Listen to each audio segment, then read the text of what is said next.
there are people who call themselves Muslims teaching in universities that are not fully certain whether Muhammad existed as a historical person.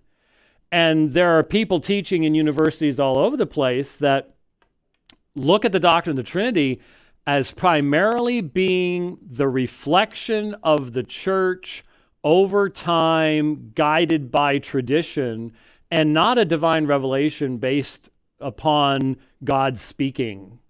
And so I think you would find a little more consistency amongst those of us who have that stricture in our thinking that says whatever I say about the Trinity needs to reflect what I believe has been revealed in Scripture.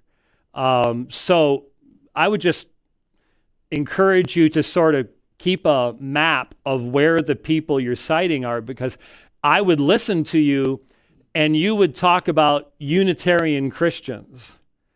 And you've got to hear what that sounds like to me. I mean, I know that in academia, sure, you're not allowed to draw any of those distinctions. But Sunnis draw those distinctions within Islam. And we do the same thing as well.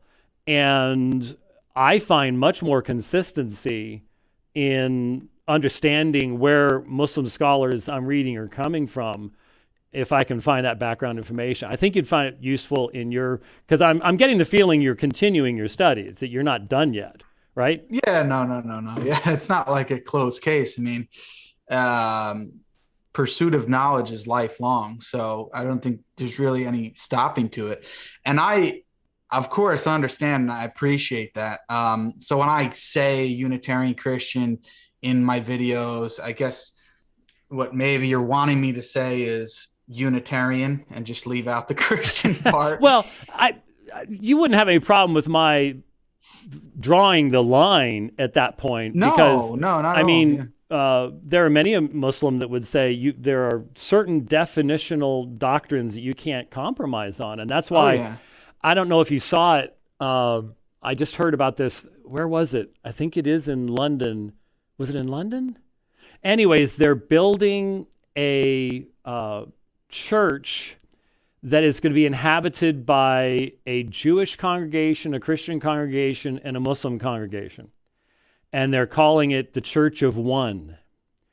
Now, I can guarantee you that the Christian congregation will not have any particularly definable beliefs about God revealing himself definitively in history. And the same thing be true about the Muslims as well. And I stand back and I go, excuse me, that's not Islam. I mean, I'm not claiming to be able to define Islam, but I've talked to enough Muslims, I've read enough Muslim literature and Muslim history that I can see what a Muslim is. And I'm going to allow you all to have your variations, but good grief, let's not get to the point where you can't even define anything anymore. That doesn't accomplish anything. And that's really what we're facing today. And so I would think you would agree with me when I hear Unitarian Christian, that would be like the Muslims who claim to be Muslims but don't believe that God actually revealed anything specifically to Muhammad. And I go, you can't have Islam without the sending down of the Quran. There's no Islam there. So yeah, that's really what I'm just thinking about there. Yeah. So I mean, like I said, I understand that.